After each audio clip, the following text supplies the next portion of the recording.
This is Research Like a Pro, episode 47, interview with study group graduate Susan. Welcome to Research Like a Pro, a genealogy podcast about taking your research to the next level, hosted by Nicole Dyer and Diana Elder, accredited genealogy professional. Diana and Nicole are the mother-daughter team at FamilyLocket.com and the creators of the Amazon best-selling book, Research Like a Pro, a Genealogist Guide. I'm Nicole, co-host of the podcast. Join Diana and me as we discuss how to stay organized, make progress in our research, and solve difficult cases. Let's go. Hi, everyone, and welcome to the show. I'm Nicole Dyer, co-host of the Research Like a Pro Genealogy podcast. I'm here with accredited genealogist Diana Elder, my wonderful mother. Hi, how are you, Diana? I am doing well, Nicole. Thank you so much. Today we have a special guest, a graduate of our study group, Susan. Hi, Susan. Hi, everyone. How are you? Thank you so much for coming on to talk with us today. We're super excited to have you. And Susan is my special friend because she lives here in Tucson and we're part of the same genealogical society together, PCGS. So I get to see her all the time and she gives me the greatest hugs. Oh, that's so sweet. Thank you. So tell us a little bit about how you heard about Research Like a Pro. Well, I first heard about Research Like a Pro through the Pima County Genealogical Society. A few of the members had taken the course and had spoken very highly of it. That's so wonderful. I mean, I love that everyone at PCGS has been so supportive of us and taking our study group and then sharing it with each other. So for everybody who's listening, I know we have a lot of new people that are coming on the podcast and listening to us for the first time. And you out there who don't know what our Research Like a Pro study group is, I'll just give a little bit of a background for that. Right when I became accredited in genealogy, I had learned so much about how to do research that I decided to start writing blog posts. And I called each one Research Like a Pro 1, Research Like a Pro number 2, until I had written, the series of blog posts. Then I told Nicole, I really want to try a study group and see if we have a group of people that come together and we do each one of these steps if they can make progress on their research. So we decided to put that out there on our blog, Family Locket, and we had I think 10 people sign up for our first study group, and it worked so well. It was really, really exciting to see everybody making progress, and a couple of them were from Pima County. In fact, one of them, Sherry, was a recent graduate of the Boston University program.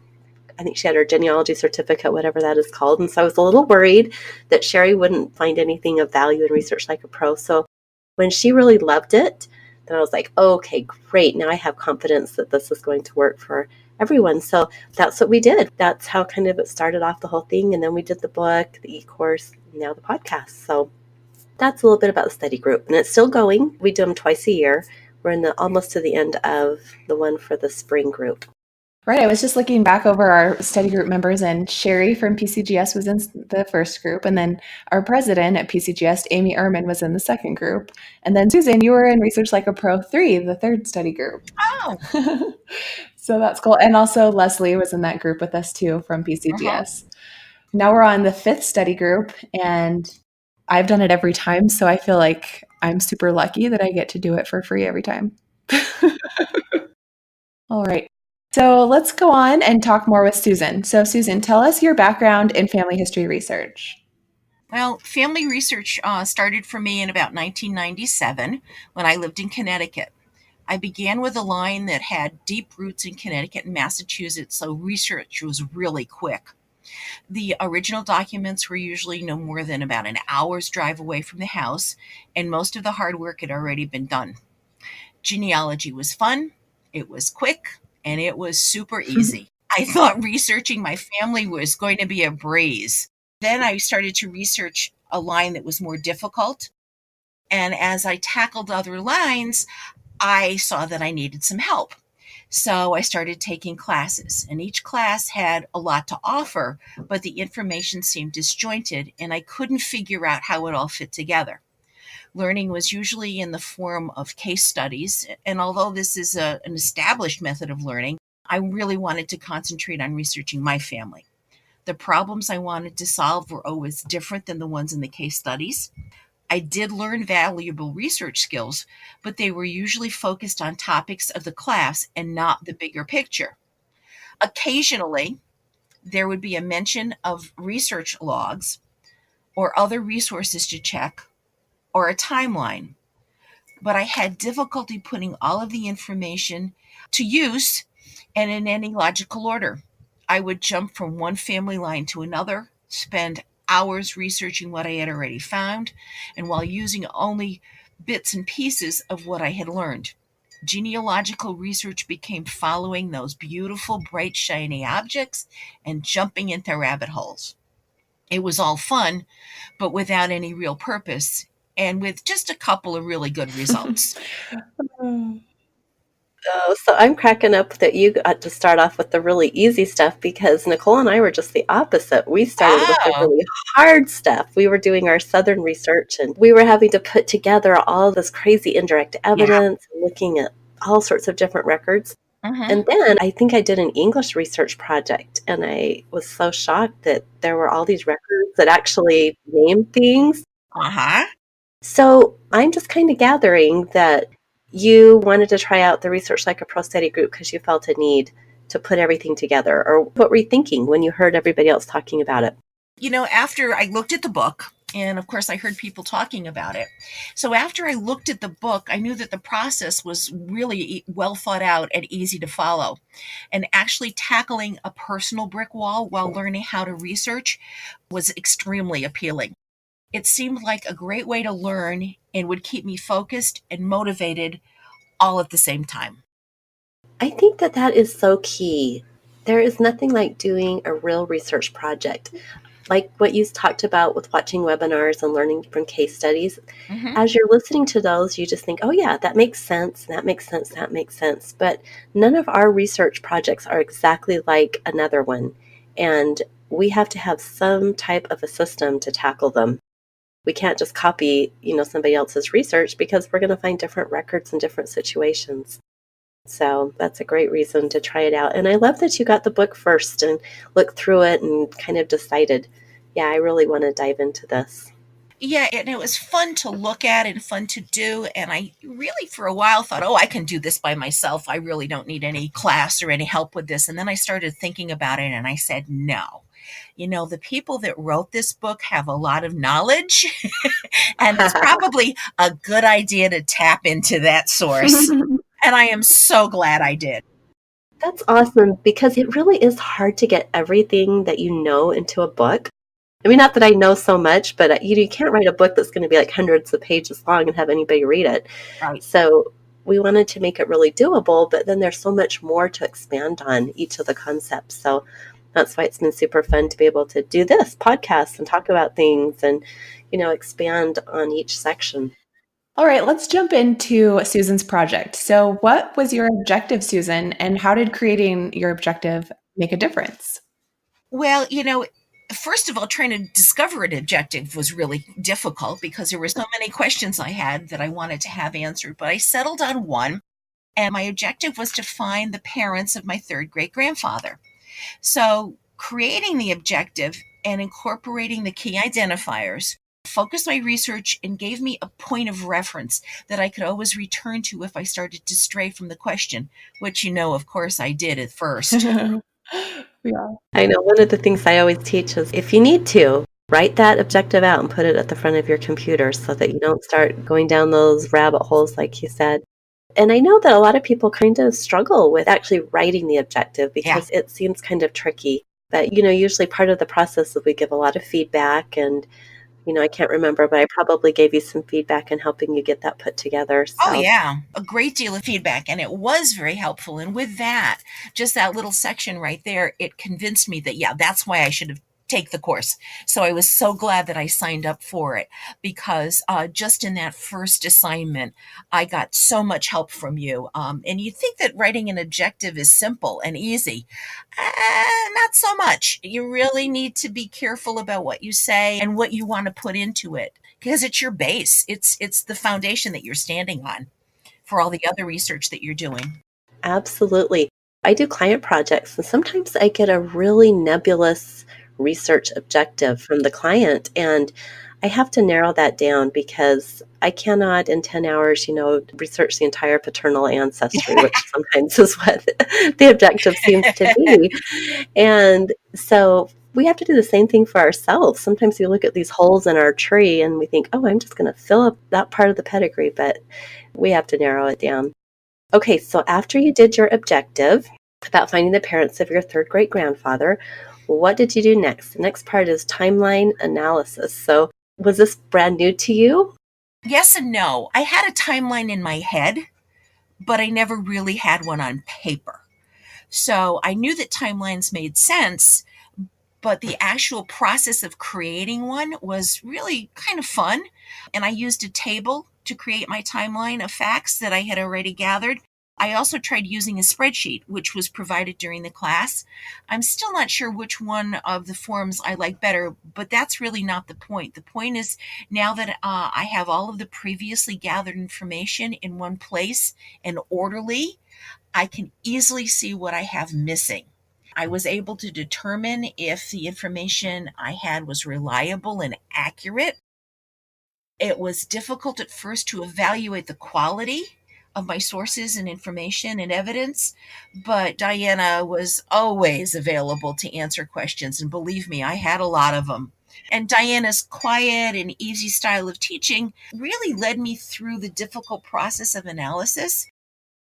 Through that, I discovered that most of the information I had collected needed to be corroborated, and that without doing any research at all, I now actually had a direction that I knew where I was going and I knew what I needed to look for. So the timeline helped me organize all of my thoughts and all of my information and also put me into a direction, which was just amazing. It was like, oh, I know what I'm doing now. Yeah, and I love that you said that you decided to go with your table rather than the spreadsheet, because I always tell everybody, we're giving you samples here and templates, but do whatever works best for you, what makes most sense. And we've seen all sorts of fun, different types of timelines that people have put together. And I agree, the first time you try to analyze your sources and the information and the evidence, those terms, indirect or direct or original or derivative, that can just seem so overwhelming to figure it out. But once you get a handle on it, then don't you feel so in control? You just like, I know how this works now. Yeah. And you actually see how necessary analyzing the information that you have is to help lead you where you need to go and to help direct you what you need to look at. So, yeah, that was all new to me. And it was really a good base that I look at everything now with a different eye and ask all those questions about the information that I find. Yeah, you don't just take somebody's word for it because it's in a family Bible. You really look at it and see, when was it written and did they know this person? It makes a lot of difference in our research. So, what was your experience with creating the locality guide? The locality guide for me was probably the most fun I had in the whole project. I'm very interested in history in general, and being able to focus on a certain area and combine the variety of sources to create a comprehensive guide was so much fun. I looked at state and local sources, as well as colleges, libraries, historical societies, and town historians.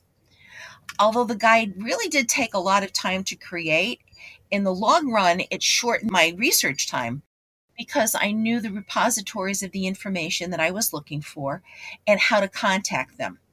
I was able to stay focused on my research question with the help of the locality guide. And when I started to search, it was amazing how fast the research actually did progress. The guide, once developed for a certain area, I kept, and so I can also use it for other family members in that area. I've gotten to know so many great people from all over the country that are willing to help me find the information I need. And some have been as disappointed as I have been if they couldn't find anything for me. So the locality guide not only gave me good research information, but I also met some incredible people along the way and look forward to meeting more as I develop more guides. Well, I'm just looking at your locality guide right now, and you did it for Geneva County, New York. Oh, yeah. Good old New York. Oh, you did it for two. You did it for Uh-huh. Geneva, Ontario County, Mhm. and then Seneca County. So you included your three counties. Yes, because I was searching Geneva, but at one point it was in one county and another point it was in a different county. And it covered the time area that I was looking for. So that's why I had both counties in there. Yeah, and that's a really good point because a lot of times our research question does cover other localities and we have to know what's there for everything. Well, yeah, and you did a fabulous job on this. This is 18 pages. Holy cow. And then I sort of thought, oh, maybe I'm spending a little bit too much time on this. But then the sad part about all of this was that once I had developed the guide for Geneva and I went through and did some more research, I actually discovered that I needed to be looking in a different place. But that was okay. I didn't mind because I learned so much about that, the Finger Lakes region in New York. Yeah, and I'm sure you'll have other research projects there. Or if not, then you can start doing client research and specialize in New York now that you've done your guide. Oh, no, no, no. I'll let the experts take care of New York. Well, I've done a little bit in New York and it is a challenge. So, Yeah, it's very challenging. Not impossible, but challenging. yeah, you just have to approach it with a process. Hmm. You can't just do the scattershot approach and hope to make any progress. That's a really good point. Using the process and research like a pro, it really doesn't matter how difficult the situation is or the area is or how scant the records are. If you work through the process, you will certainly move it forward. I mean, I'm doing Polish research now, and I am certainly using research like a pro as my template for all of the information that I'm trying to find. Oh my goodness, that's awesome. Polish research. Good for you. That's super exciting. Yes, it is. Okay, well, let's talk about the next step. So, after locality research comes research planning. Okay, I just have to ask the question, had you ever made a plan for your research before? No, this was the very first time I ever created a research plan. The process and the reasons for each step made perfect sense. So I began to feel like I was actually a researcher and not just a searcher at that point. I started to look at information I had with a new set of eyes. I noticed a lot of things that I had missed before. Creating a working hypothesis, which was really fun, made me think of new possibilities using the same information. And now that I had the locality guide, I knew where to look and how to contact and who to contact. The prioritized research strategy list. Oh, this was absolutely fantastic. It became like a super to do list that would most likely be able to help me reach the answers that I needed to reach. The plan I developed gave me a new perspective on the information I had so I could move forward with my research. As you were talking, I was just thinking how fun it is to research when you have a plan. I love it because you just do number one and you do all the research and put it in your research log, and then you do number two. It's just so easy to get off track if you don't have a plan. Mm-hmm. So I say this all the time that sometimes I'll think I know what I'm doing and I have my methodology down for a certain project. And then I realize I didn't have my plan set in stone yet and I'm off doing weird searches. So yeah, Mm-hmm. I even have to keep coming back to this and reminding myself I have to do the steps because it makes a difference. Well, there's an old saying that kind of reminded me of all of this. It's plan your work and work your plan. Oh, I love that. That's great. All right. Well, the next step was source citations and research logs. And I know a lot of people, including myself, struggled with this the first time.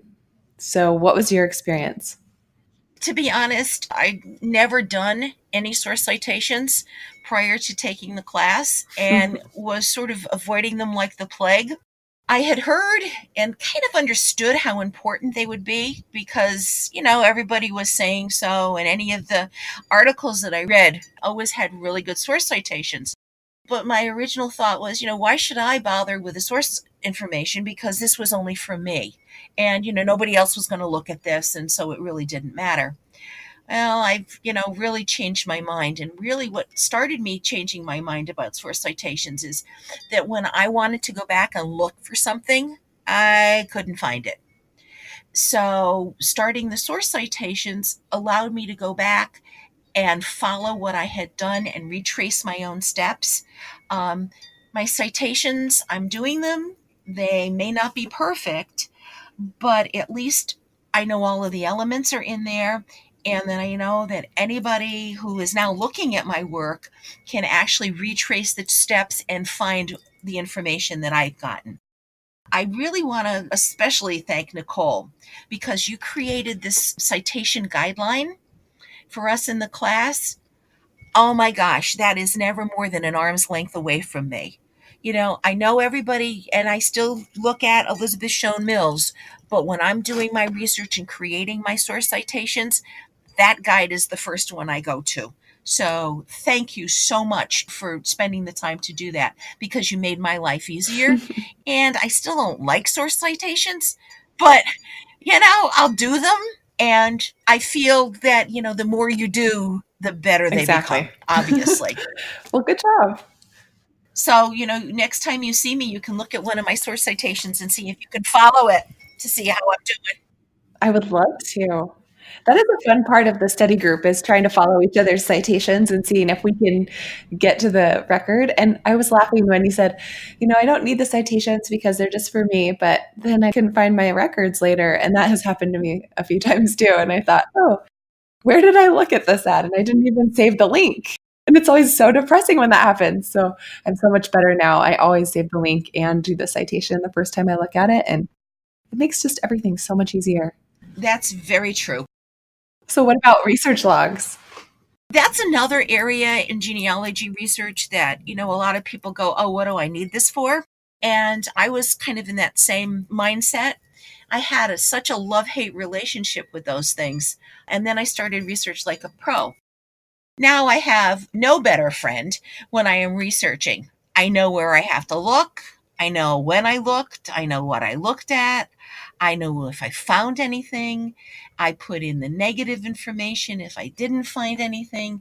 And I also keep track of my source citations in the logs. Now that I'm jumping down rabbit holes, I can keep track of when I look for something, how important it is. I can also look at the last time that I search for certain information because there's new information that's going on the web all the time. So I know that, it's been 6 months since I looked for this document. Let me look again, or let me try a different website. So that's really been fruitful in the long run. I found some information that wasn't available originally. I followed your advice and I really put those source citations right in that research log as I'm doing it. So then I can, copy and paste them anywhere into my software or a document. I don't have to go back and figure out where I found the information. So those research logs they keep getting more and more columns added into them because I find that there's more and more helpful information that I want to go back and look at if I've been researching something. So, you start with a small log of just some basic questions and you have a wonderful template through the class. And I found that I've just been adding on more and more columns and glad to do it. I get crazy sometimes. I don't want to do them because I'm finding things so quickly that I don't want to, go and type in all that information. So sometimes I actually do it on a paper log because I feel that I can write faster sometimes than I can type. Yeah, I love that idea of research logs, adding different columns to them because I recently added a column where I put in the date, it's the extra date of the event, and then I can sort by that column to make my research log into a timeline because, as I'm doing client projects, I have to really be focused on what I do. So what I do is I take all the research and put it into my research log that the client previously did and add that date and make it a timeline. And then as I find new information, I just add it straight there to the log. So I'm kind of combining the timeline and the research log into one, which has been very helpful for me to kind of dovetail my research, especially for my client work. So yeah, love, love, love research logs. And I love the idea that Susan, that you did some variations because that's what this is all about, doing this for ourselves and making it work with our brains the best. Yeah, I thought that was so funny that she still doesn't love research logs, but Susan, you just are still doing your best to try to use them. Oh, yeah. Okay, so Susan, we are to the final step of the process, which was writing a report. Yeah.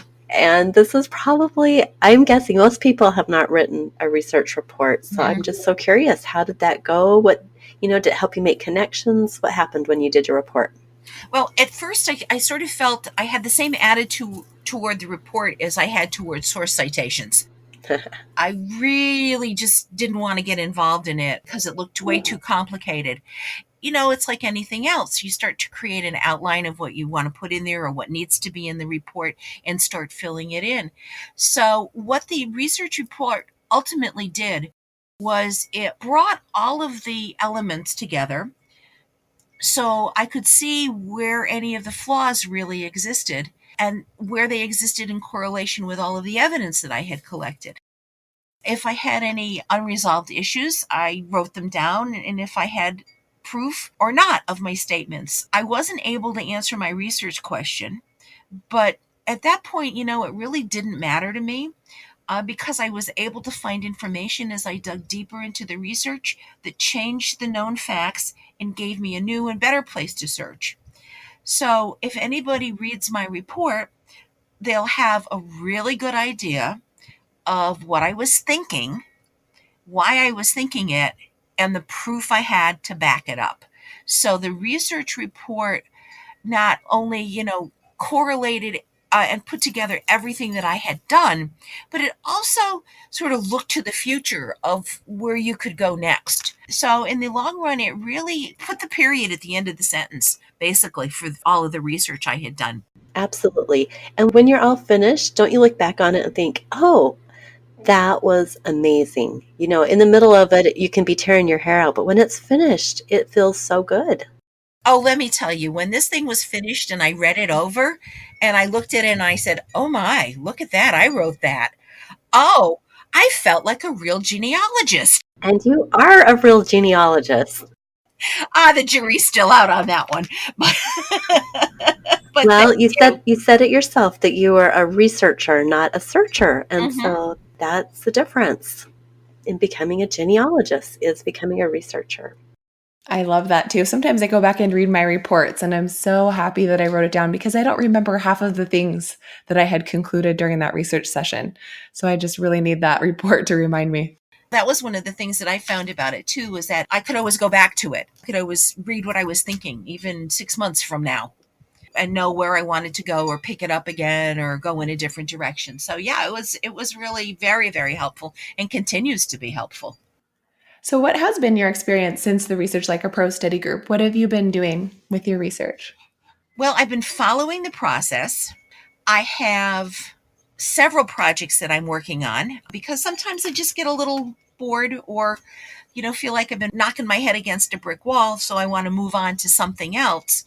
And the Research Like a Pro process had made it really easy for me to work on the Polish ancestry for a while and then say, no, I need a break from this and pick up a different research project that I was working on. And it didn't matter where I was in the process because when I went back to it, I was able to start all over again, right from where I had left off.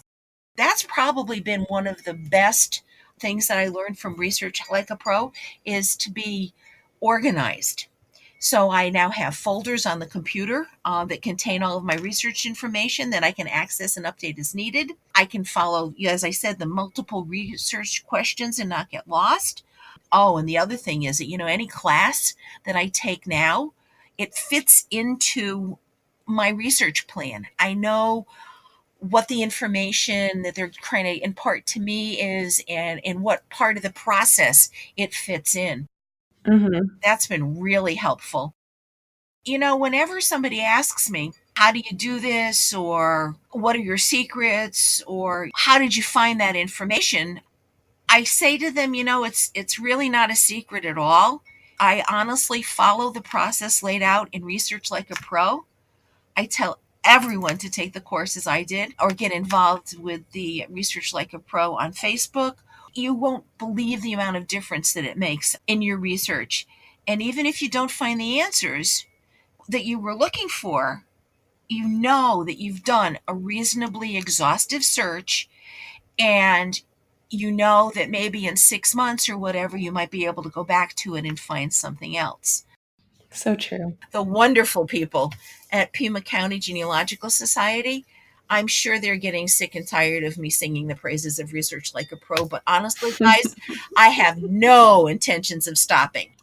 Both Nicole and Diana, you were two of the nicest, most patient people I have ever met.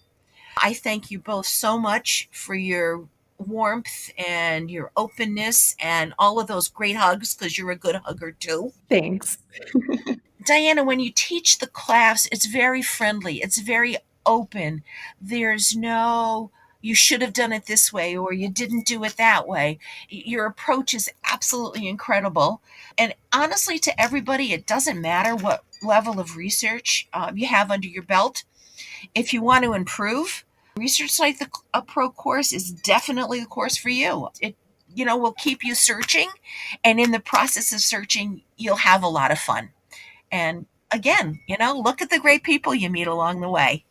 So thank you both. Oh, thank you. It's been such a joy working with you. I know every single group, I get a whole new bunch of friends, and it's super fun, and I love it. And I love hearing people say that it makes a difference, because honestly, that was my hope in doing this whole thing, that it could make a difference to people. So thank you, Susan, for coming on here and sharing your experience as a researcher and a genealogist. It's so awesome. I'm so proud of you for diving into Polish research and just going to the next level. Well, you never know where this genealogical hobby is going to take you, do you? You never know. You just don't know. But thank you both again for inviting me. It's been a real pleasure. And I wish you both the best of luck in everything. So thanks again. Thank you, Susan. Well, thanks everybody for listening today. That's the end of today's podcast, and we hope that you can sign up for our waiting list if you are interested in the next Research Like a Pro study group, and we will put the link to that in the show notes. So we will talk to you all again next week. Have a great week. Bye-bye, everyone. Thank you for listening to Research Like a Pro with Diana Elder, accredited genealogy professional, and Nicole Dyer. We hope that something you heard today will help you make progress in your own genealogy research. If you like what you heard, please leave us a review on iTunes or Stitcher, or visit our website, familylocket.com, to contact us. You can find our book, Research Like a Pro, A Genealogist Guide, on Amazon.com and other booksellers. We hope you'll start now to research like a pro.